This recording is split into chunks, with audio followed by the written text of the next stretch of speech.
Today we're going to see how well you know fantasy football and who the smartest fantasy football players are out there, because we're going to give you a bunch of blind resumes. Yes, blind resumes are so fun to do. And in Dynasty, they actually have some implications here. I wish we would have kept these secrets so we could have guessed. That would have been more fun. But here's the strategy behind this video. The cheat code to building a good Dynasty team is build around elite cornerstone players and surround your elite cornerstone players with as much cheap production as possible. That allows you to keep all of your value in elite players and keep your production in guys that don't cost anything. Because in Dynasty, because age matters so much, you can get guys that produce at a 15-point per game level for cheap, like for free. And so that's really the cheat code of Dynasty, is building around elite cornerstone players and surrounding them with cheap, productive veterans, okay? And the other principle here that you need to understand is you need to get production from your value if you're a contending team. A lot of times we own these guys in middle rounds that don't actually produce, when we could own players that are dirt cheap that produce the same amount as these guys in the middle rounds, and we can get firsts on top, and firsts are going to be a much better chance of being an actual top-end guy rather than a middle round guy. And so basically, a lot of people waste their roster spots on mid guys who go in the 4th through 6th rounds with mid production. Don't do that. Blind resumes. Let's do it. Now, the first two, I'm going to say this. Now, don't take what this video isn't is sell this player for this player. No. That's not what this is. We will give you specific advice for each individual combination here of what if you should make a move or if you shouldn't make a move. These first two are not moves at all. They're just straight up blind resumes. See how well you know these guys. Keep track of how many you get right and let us know in the comments who wins. Whoever wins will get a free blueprint, but you have to be honest about it. All right. Let's start with this blind resume here. Player 1 averages 10.8 points per game, while player 2 averages 13.1 points per game so far in 2025. Oh, no. Player 1 is the wide receiver 40 right now. Player 2 is the wide receiver 27. Player 1's averaging 5.7 targets per game. Player 2 is averaging 7.5 targets per game. Player 1's target share is 17.5%. Player 2's target share is 22%. Player 1's averaging 3.4 receptions per game. Player 2's averaging 5 receptions per game. Player 1's averaging 56 receiving yards a game. Player 2's averaging 63 receiving yards per game. They're tied in touchdowns. Player 1 is more efficient in a yards per target standpoint than Player 2 is, 10.9 versus 7.8. The yards per outrun, Player 1, 1.9, Player 2, 1.7. So the more efficient player is on the left. The far more productive player is on the right. Player 2 is running more routes. Who is Player 1 and who is Player 2? Player 1, the player who was outclassed in almost every production category here, is Marvin Harrison Jr. And Player 2 is Wan'Dale Robinson. I mean, that's pretty crazy. Oh my God. Again, this is not advice. This is just look at this. No, this is crazy. And again, you generally see this from these type, like Wan'Dale Robinson-esque type of wide receivers. I was just saying this on yesterday's live stream. I was like, Wan'Dale Robinson is this year's Jacoby Myers. Yeah. That's essentially what he is, where every single year, because he very admittedly has a cap value ceiling from a skill set perspective, you kind of know what he is long-term, and that is the number 2 at best to Malik Neighbors, who's going to be back healthy. The only reason this is possible and this is happening right now is because there is no Malik Neighbors, right? And you're going to have him back long-term as a number 1 option for Jackson Dart, not to mention Scadaboo is there, who's going to take all the touchdown upside away in the red zone.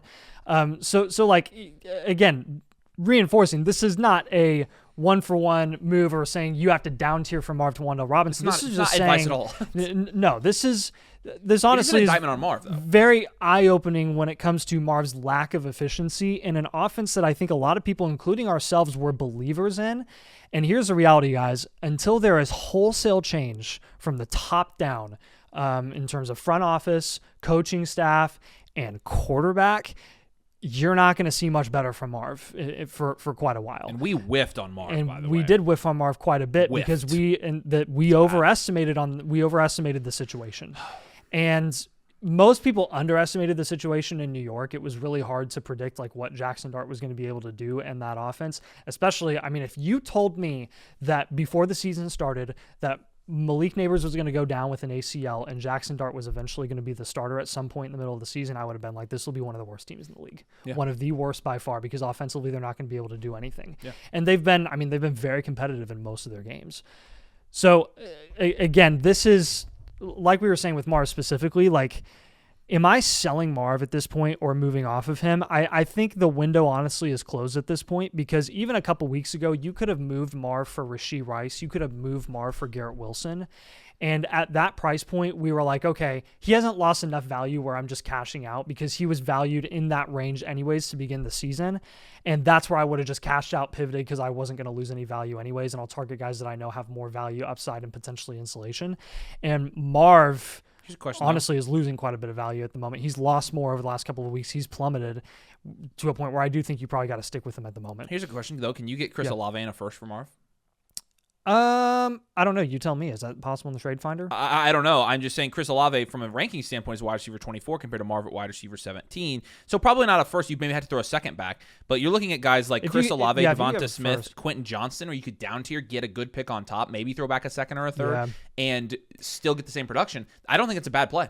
Yeah, if you could get Olave in a first, I'm totally cool with that. I'm just thinking, I'm thinking for like a team that would own Olave right now. Let's say a rebuild owns Olave, they're not going to sell a first on top of Olave to go get Marv, because they're rebuilds, they want to hold their picks. And if you're a contender, yes, they do. I mean, if you're a contender, let's just look. You definitely want to hold Olave unless you want to get the longer term potential quote unquote insulation that Marv offers. So again, like I'm good with that deal in theory. I mean, this guy traded Marv in a second for Waddle and Olave in Dynasty. Yeah, I mean, I love that deal. Yeah, I would definitely. This guy traded. This is the exact deal I just said. Marv in a second for Olave in a first. I would do that. Yeah. I would do it. Like you're getting you're getting a production upgrade, and that's absolutely doable. Again, I'm looking at the trade finder right here. It went down in one of these leagues. Marv for Chris Olave, a second, and JCM is not a terrible deal. I don't like that as much as I like the first swap. Marv for Chris Olave and a 27 first, I would probably be okay with at this point. And so I think those types of deals are doable, and I think it's a deal where you get an upgrade of production, you get an insulated young wide receiver in Chris Olave, who will get a better situation, by the way. Situation is going to get better for Marv, but it's going to get better for Olave too. Can't get much worse for both of them. And so just thinking out loud there. From a skill set perspective, I think we're starting to learn what Marv really offers, and he's not necessarily a target hog. We knew that after what we saw last season. We were hopeful that it would increase a little bit, but he's honestly kind of like he's kind of like Terry. And you're I don't think you're going to get 160 target seasons with Marv. And again, the thing that you're going to hold out hope here for is the yards per route run and the yards per target. It's like, okay, that could increase and that could go up, and he is efficient with the touches that he gets. He can score. Marv is one of the rare wide receivers that can score 18 points with 3 receptions on the day. Yeah. Because he can get, 70, 80-yard touchdowns. But again, so can Jordan Addison. And Jordan Addison is a 2 in what is not an ideal situation. But again, you're starting to talk about Marv in that same sort of like value range where there's just a lot of wide receivers that are capable of doing the same thing because they're just as talented. Marv's not a sell. It's just more of explore some offers. All right, next blind resume here. So this one's fun. We're talking about 2 running backs here. One of them has averaged 6.7 points per game. He's the running back 47 right now. The other guy's averaged just under 17 points per game and is the running back 10 right now. When you're talking about rushing attempts, just pure volume, you've got 6 carries per game, just over 6 carries per game for player 1. Then you got 14 rush attempts per game for the other guy. Rushing yards, rushing efficiency, I mean, you're looking at 21 total rushing yards per game, 3.8 yards per carry versus 56 rushing yards per game, 3.5 yards per carry. When you're talking about rushing attempts inside the 5, right, goal line carries essentially, you've got almost 0. You've got 0.14 rushing attempts inside the 5 per game for player number 1 versus 1.3 for player number 2. Targets, you've got 2.5 for player number 1. You're doubling that with player number 2. Receiving yards, receiving usage, right? We care about that for running backs. How about 14 per game? 14 receiving yards for player number 1 versus 27 for number 2. Again, doubled again. Touchdowns, 0.14 for player number 1, 0.86 for player number 2, and then total yards per game, 36 versus 84, just under 84 yards per game. Player number 1 is our beloved Travion Henderson, and player number 2 is Cam Scatterbu. So this is one that I think we also talked about this recently, where we were like, okay, at this point, are we comfortable taking? Because I think you are looking at these guys in the same tier at this point, where they were not valued in the same tier really until the last couple of weeks. maybe even this week, honestly, where Scadaboo is he's continued to jump up incrementally. But I mean, it took a while for Scadaboo to get up to this value range where Henderson is currently being valued. Henderson is finally starting to dip a little bit in terms of valuation, but both of these guys are value equivalent. And I'm not going to lie. I mean, as rookie running backs with their current situations, I'm totally fine with you taking Scad over Henderson. And if you're a rebuild and you want to offload production, which we generally aren't a huge fan of, but like it's crazy to think that you can move off of Cam Scadaboo for Trayvon Henderson when we didn't really think that was going to be possible this early in the season, but here we are.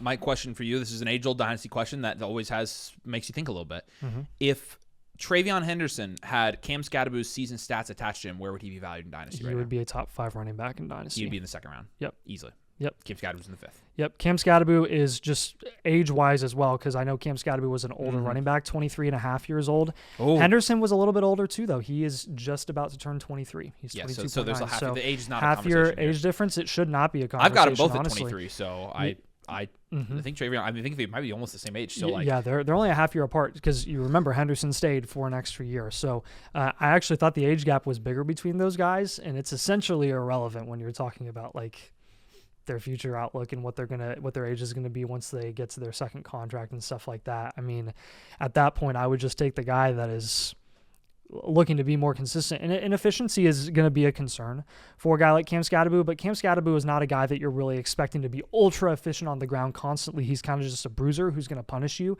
And throughout the course of an entire game, he's just going to find the end zone. Mm-hmm. And oh, by the way, that receiving usage, which we talked so much about coming out of college as a prospect, he was elite at. I mean, he was so highly efficient at. I think he averaged, what was it, like his last year, 14 yards per reception or something. Crazy. And he's getting a good amount of receiving work in New York. You're seeing that translate quite a bit, which is raising his floor a lot.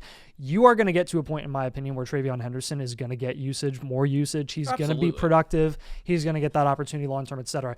You do have a history of Mike Vrabel and how he likes to utilize young running backs, and that's not at all. I mean, you saw this with Derrick Henry. All the way back when Derrick Henry was a rookie, second year. Derrick Henry's crazy amount of usage did not come until his third year as a running back. I would expect that to come sooner for Henderson. But again, for every red flag that you may have had for Cam Scadaboo, or every yellow flag even, you have a red flag for Trayvon Henderson right now. I would just go ahead and straight up favor the productive running back who's in a better situation. Yeah, and when you're looking at the trade finder for the last really 4 days alone here, you're seeing 2 trades primarily. Number one, the straight swap, which I'm fine with for both situations. Yeah. I'm fine taking Trayvon if you're a rebuild, reload. If you're contending you want to take Scadaboo, it's understandable. I saw one where it was Trayvon on a first for Cam Scadaboo in a second. I don't think as the Henderson owner, you should pay that much for Scadaboo. Mm-hmm. I'm also seeing a lot of Henderson in a second for Scadaboo. I think realistically the swap is my favorite here. Yeah. Like, I think it benefits both teams, and I think it's perfectly fine. And again, Henderson's not a sell by any means, but it's just saying you can pivot here. This is more of a PSA, like, hey, Scadaboo and Henderson are officially in the same tier, and they should be valued as such. And you know, it's less about, you know, oh, you have to make this move, this guy for this guy. It's more about just, hey, you know, you can. But in this case, these guys are being valued very similarly right now. You're seeing swaps, and I think it's beneficial for both sides. So if you'd like us to take a look at your team, which players you should move, which moves you should make, what your this year and next year looks like in your overall trade strategy, we can give you that with our team blueprint. You get a free team blueprint when you become a member on the site. It comes with everything that we have, our dynasty rankings. You're going to get our trade calculator, you're going to get our dynasty rookie draft guide, etc. And you're going to get a free team blueprint included with that. Nathan and I look at your team personally and give you our take on your team, a second opinion, and a ton of advice with it. Plus, you're going to get infinite blueprint, a new blueprint every week with that. So again, you get that for free at flockfantasy.com/domain. Use code domain, annual motherflocker tier. That will get you that free blueprint. We'd love to have you come join the community. Let's compare 2 mystery running backs here. I wanted to say mystery Mousecatools because my kid watches Mickey Mouse Clubhouse. Man. Yes. He'll say, so let's compare these 2 Mousecatools. Here we go. So player 1 averages 10.7 PPR points per game. Player 2 averages 14.5. Okay, so there's a 4-point difference. Player 1's the 31st running back on the season right now. Player 2 is the running back 15. Now, I'm going to throw this in there as well. In terms of volume, player 1's getting 13.5. Player 2's getting 14, so about the same. Yards, 61 to 62, about the same. Yards per carry, 4.7 versus 3.5. Player 1's more efficient. But rushing attempts inside the 5. 1 per game for this player 2, 12th in the league. 0.43, 31st in the league for player 1, so not a ton of red zone carries. 3.8 targets per game for player 2 versus 1.2 for player 1. Player 2 wins that one as well. Player 2 wins receiving yards, 36 versus 8. So the receiving usage and the red zone usage, two of the most important running back production markers, favor player 2 here. That's why he's been 4 points per game more productive. And yards per game, 99 to 60, a 40-yard difference. And touchdowns, all of that to say, player 1 actually has more touchdowns than player 2. Player 2 is in a better position to get them, isn't getting them yet. But when he does, this gap's probably going to widen. And who are these players? Player 1 is Kenneth Walker. And player 2 is Jaylen Warren. And when you're looking at where these guys are ranked on the site in Dynasty Fantasy Football according to the expert average, Kenneth Walker is the running back 17 in Dynasty. Jaylen Warren is the running back 29. And so these are guys, when you're looking at this, like straight up, I mean, it's a little bit different with Kenneth Walker because you don't know what his future is going to be like there, right? That's where the difference is, because this is what? Kenneth Walker's fourth year. So he'll be a free agent. So he's going to be a free agent. So he's an interesting Dynasty owner. I don't think he's a sell in Dynasty necessarily, although I'm just not sure about him at this point, but whatever. I mean, he's still much more valuable than Javonte right now. But you can definitely get Jaylen Warren in a first. Oh, well, you could. Let's check the trade finder on that one. That's going to be interesting, actually, because I would think the value difference between Walker and Jaylen Warren should be pretty substantial here. So let's just look at some trades that have gone down for these two guys. This one's a third for Jaylen Warren for Kenneth Walker. I wouldn't do that. This one is Jaylen Warren and Zay Flowers for Kenneth Walker in a second. I would absolutely do a deal like that. Mm-hmm. Jaylen Warren in a second for Kenneth Walker. I've seen some swaps on here as well. I don't love those. So these guys are being valued a little bit closer than what the experts have them ranked on the site, which is a good thing. Because I think these guys should be closer than they are. But the fact of the matter is, this is less of an advice one and more of it just, wow, Kenneth Walker has been very disappointing this season. And Jaylen Warren is now on a long-term deal. I think from a Dynasty Fantasy Football perspective, these guys should be valued a lot closer than they are. Because Jaylen Warren, like we're talking about, his contract. I mean, his deal is fake. He got that multi-year extension, and everything else here is earned. Essentially, if they want to bring him back, they can. If they don't, they'll cut him. So they're going to cut him. They could cut him this year. Yes. Oh gosh. Which I don't think they will. I don't think they will do that. I would say he's probably locked in there for the next 2 years. And so, they do have the potential out in this year, and with as well as he's playing, I don't think it's happening. And so after that, they. You're essentially playing with a every year. They'd save $4 million cutting him in 2026, and they'd save $6 million in 2027. And so I don't think Kenneth Walker just depends on what they do honestly in the draft, or if they ever want to get Caleb Johnson implemented. I think this is more about Kenneth Walker, and as a contending team, if you took a shot on Kenneth Walker this year, it didn't work. If you're a rebuild or a reload, honestly, unless you can get a wide receiver like a Travis Hunter in that same value range, I would prefer the wide receiver. But otherwise, if you can't get much for Walker and people are trying to send you low balls, just hold him until the offseason, because the name value alone of Walker has propped up his value for years. He has never come close to being a running back one ever in his career in 4 years, and he will not be close this season. This will be the furthest he's ever been this year. But very similar to Breece Hall, but to a lesser degree. Once you get to the offseason and Walker signs somewhere, his value is going to go right back up, because people are going to be optimistic. Oh, he's not going to be splitting a backfield with Zach Charbonnet now. Yeah. So that's kind of what you're looking at with Walker now. I think more often than not, you're probably stuck with him for the foreseeable future. All right, so let's flip back over to wide receivers here. Let's compare a couple of guys here. Wide receiver 1 has averaged 10.5 points per game. Wide receiver 2 has averaged 14.5, which is very solid. One is a wide receiver 43 right now. The other is a wide receiver 2, wide receiver 19 at the moment. You've got targets per game, very similar, 6.43 to 6.71. Target share, 18% to just over 21%. Receptions per game, you've got 3.5, just under 3.5 to 5. Receiving yards per game, 45 to 50. Receiving touchdowns per game, 0.43 to 0.71. Yards per target, 6.9 to 7.7. Yards per route run, you're looking at 1.08 yards per route run. That is wildly inefficient.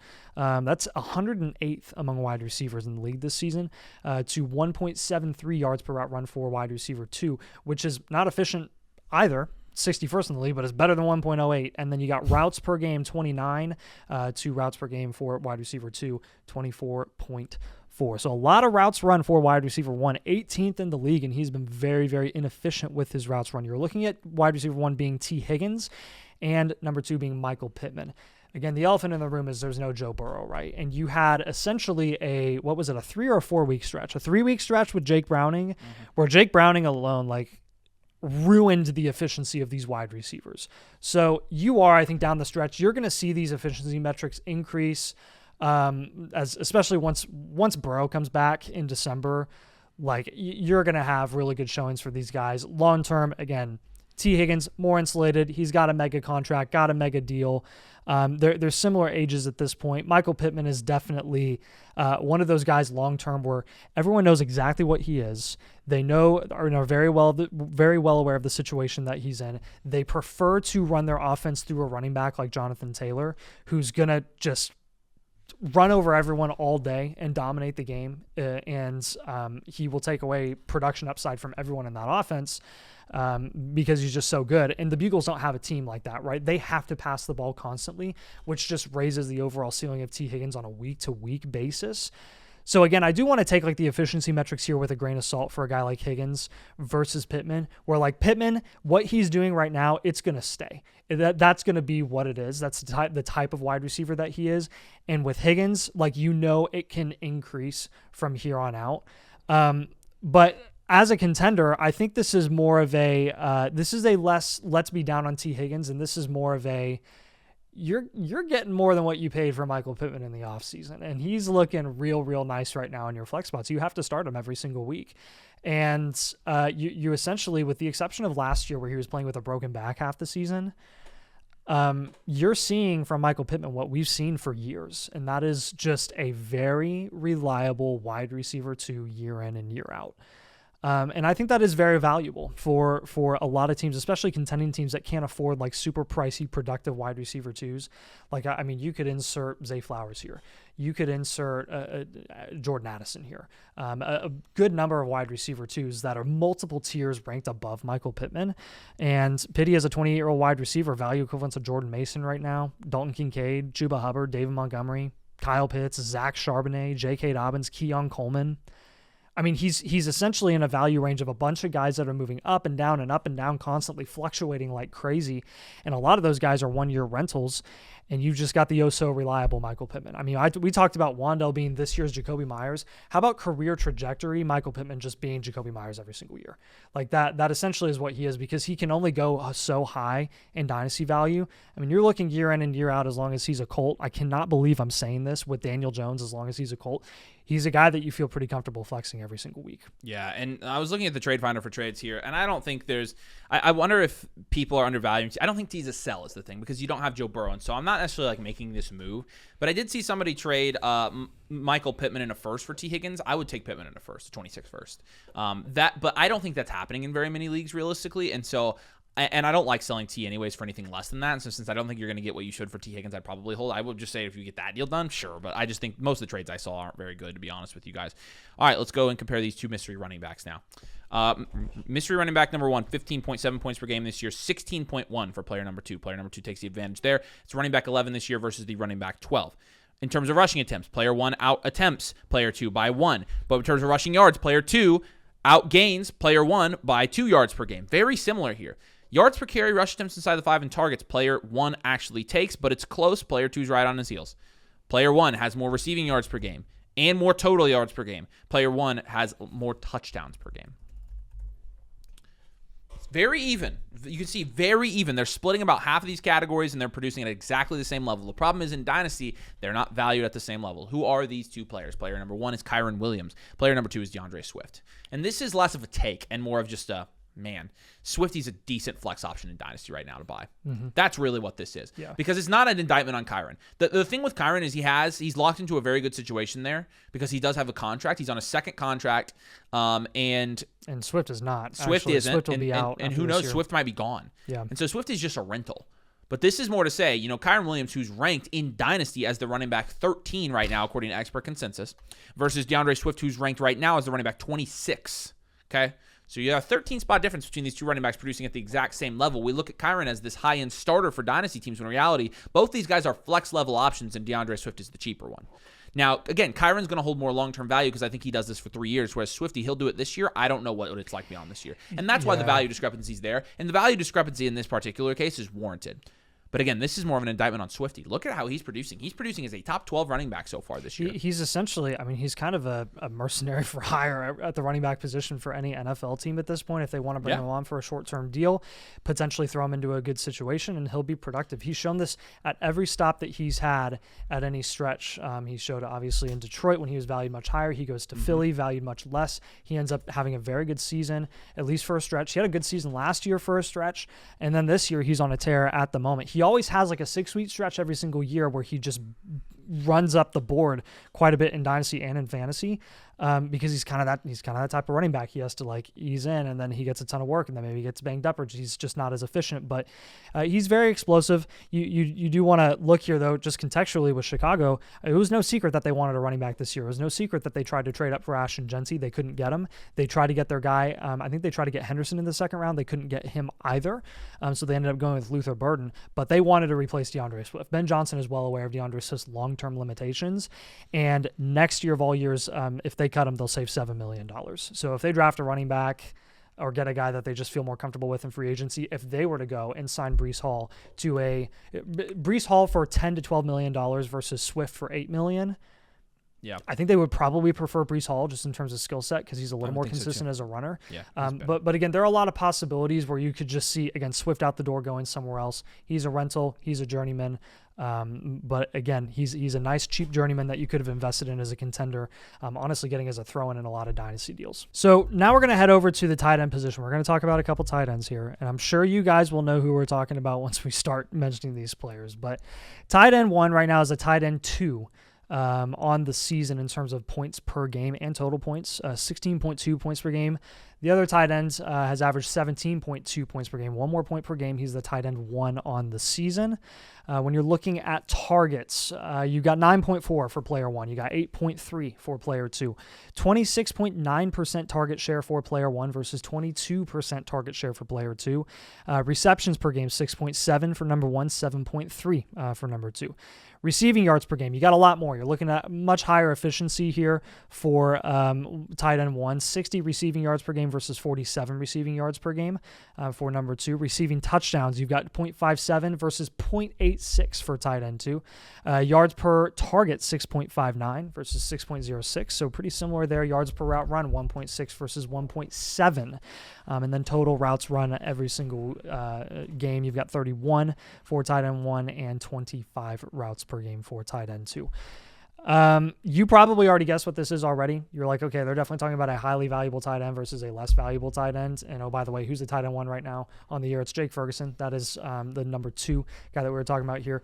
It's Trey McBride versus Jake Ferguson here. Trey McBride is the tight end 2. He's been phenomenal. Trey McBride has been everything that we wanted him to be. This is not an anti-Trey McBride comment. This is pro Jake Ferguson, and this is the opportunity cost discussion, right? This is what we've been talking about with, I mean, everything that we talked about with Brock Bowers, you could essentially apply to this video's coming out Friday, owning Trey McBride. So they haven't seen the trade strategy video yet. They'll see it Friday. So you'll see what we're talking about here, but we're going to explain this in more detail. Yeah, basically the production outlook that you got for Jake Ferguson rest of the season, and honestly for the foreseeable future, because he signed a big contract extension with Dallas in an offense where they're going to have to pass the ball constantly to stay up in these games, not just this year, but probably the future years as well. It's just an explosive offense. They've built it this way. They want it to be this way. Ferguson has been great. Is Ferguson going to be tight end 1 every single year? No. Is Trey McBride potentially going to finish as a tight end 1 this season? He definitely could. The value gap between these two guys is dramatic. I mean, it is huge. Jake Ferguson right now is 26.7 years old, and Trey McBride is he's 25 going on 26. He's almost going to be 26, and Ferguson is going to be, again, almost 27. There is a 1-year age gap between these two guys. I don't think a lot of people realize that. It's felt like Ferguson has been around longer than McBride has, but it's because McBride took a year and a half to be relevant. Yeah. No one even cared about him until he started popping off, because Ertz was there when McBride was a rookie, and he was there for 2 years, actually. McBride didn't come on until halfway through his second season. Ferguson took 3 years to finally break out. But again, with a 1-year age gap between these two guys, with the insulation that you have long-term in that situation in Dallas with Jake Ferguson versus McBride, number one, we're going to make this case for a while until Ferguson moves up in his value equivalent to Laporta and Kraft. There should not be as much of a value gap as there is right now between these two guys. Again, I think McBride should be valued where he is. I think continually we have been making the case week after week after week that Ferguson should be valued higher. He's still not valued as high as he should be. He is value equivalent right now to Harold Fannin, to Chase Brown, to Travis Etienne, to Ja'Cory Krosky-Merritt is valued higher than Jake Ferguson right now in Dynasty, according to market value. That's inexcusable. That's honestly inexcusable. And we're talking about a onesie position. We're as low on the tight end position as a whole as anyone. That is way too gosh dang low for Jake Ferguson. That is way too low. You're talking to a guy who, me, of all people, I was so low on Jake Ferguson and have been for years because I didn't believe in the breakout. I didn't believe that he was going to pop off, and he's producing at a higher level than I ever expected. And why are we dragging our feet on this? Why are we not willing to adjust? I'm willing to adjust. I have no problem adjusting. Everybody adjusted with Tucker Kraft. He had 120-plus point game, and they were like, get up there in the 5th round. Why are we doing this with Tucker Kraft? Why is Sam Laporta staying as high as he is right now, as inconsistent as he is, when Ferguson is all the way down here? Again, age doesn't matter nearly as much with 26 and 27-year-old tight ends versus a 25-year-old tight end when all of them are going to last until they're 32 years old. Yeah. So, again, we really like Ferguson in his price right now. He's going to be, I think, a perennial top 4 to 6 tight end just because of the way this offense is operated. It looks very, very solid, and Dak is just providing so much passing volume. Doesn't matter if CeeDee Lamb is in that lineup or out of that lineup, or Pickens is in that lineup long-term or out of the lineup long-term, if he gets re-signed or doesn't. Ferguson is the one that's been re-signed. He is the one that they've monetarily invested in, and they want to get him the ball, and they have been. 2 wide receivers. Let's just start by saying that one of them is a top 12 Dynasty wide receiver, the other one's not. Let's do player 1 versus player 2 here. Player 1, 12.8 points per game compared to 16.2 for player 2. So player 2 is the wide receiver 10 on the year, and player 1 is the wide receiver 30 on the year. In terms of targets, they're about the same, but player 2 gets the slight advantage here, 17th in targets versus 22nd in targets. Target share, player 1 actually outdoes player 2 by 2%. But then you go down the list here. Receptions, receiving yards, receiving touchdowns, and yards per target. Player 2 wins. Player 1 wins in yards per route run, but only by a little bit, 32nd versus 34th in the league. They're about the same. And then player 2 wins in routes per game on 30 to 23. That's 12th versus 55th in the league. So you can see player 1 takes 2 categories here, and player 2 takes the rest. Who are these players? 2 players that have been mentioned in the same sentence together quite frequently recently because of their career trajectories. Nico Collins is player 1, and player 2, Quentin Johnston. Yes, Quentin Johnston has outproduced Nico Collins by a pretty wide margin this year. Now you have Nico in the concussion protocol. The Texans are a mess. The Chargers are a mess, but only because they keep getting injuries. But they're good, they're well coached, and they have a great quarterback in Justin Herbert. Look, I don't know about deals for these 2 particular guys, but what I know is QJ is producing at the level that Nico should be producing at right now. And whether that sticks, I don't know. But I do see a lot of really, really intriguing trades here involving Nico Collins and Quentin Johnston. For example, I know you can get QJ and a 26 first for Nico pretty easily. I've seen that multiple times in the trade finder here. I also saw another one where you got a pretty significant piece on top of QJ. And I just think, this is QJ and 2 firsts for Nico, a second and a third. That was 10 days ago. I think if you can get anything like that, you do it. And I'm not to say Nico's a sell right now because you don't necessarily want to sell low on Nico. But I will say, I am seeing the QJ and a first for Nico go down quite a bit, and I don't mind the QJ side there. I really don't. QJ, I had him as a buy low on our video a couple weeks ago. I still believe in him heavily. Nico is a guy that right now is just underperforming. And when you're looking at his dynasty value and where it's trending right now, he has now lost a little bit of value since coming into the season. He's valued at the end of the third. He was valued at the end of the second last offseason. And so a little bit of a decrease there, but I wouldn't be surprised if QJ was valued in the top 4 rounds of Dynasty Fantasy Football drafts with as good as he looks recently. And I know he has his questions, and I know recently you haven't seen as much of a boom as you did at the beginning of the year. And Nico Collins, I know, is going to bounce back. I'm well aware of that. But as of right now, this is one to monitor because these guys are being talked about together a lot, and actually Quentin Johnston's been the more productive. They do have opposite value trajectories as well. One of them will be moving down pretty consistently, inevitably because of age, because people are scared of age. Yep. And then the other one is still very, very young. I mean, he was a super young prospect. QJ was. What is he right now? Is he still 20? He just turned 24. He's 24. He just turned 24. I mean, he is young. So and he's good. So do with that information what you will. Again, this video was not, hey, sell this player for this player. Hey, down tier from this. It's not always like that. Just more, hey, blind resumes. Who got the most right? Let us know how many you got right in the comments. Do us a huge favor. Drop a like. Make sure you're subscribed if you play Dynasty Fantasy Football.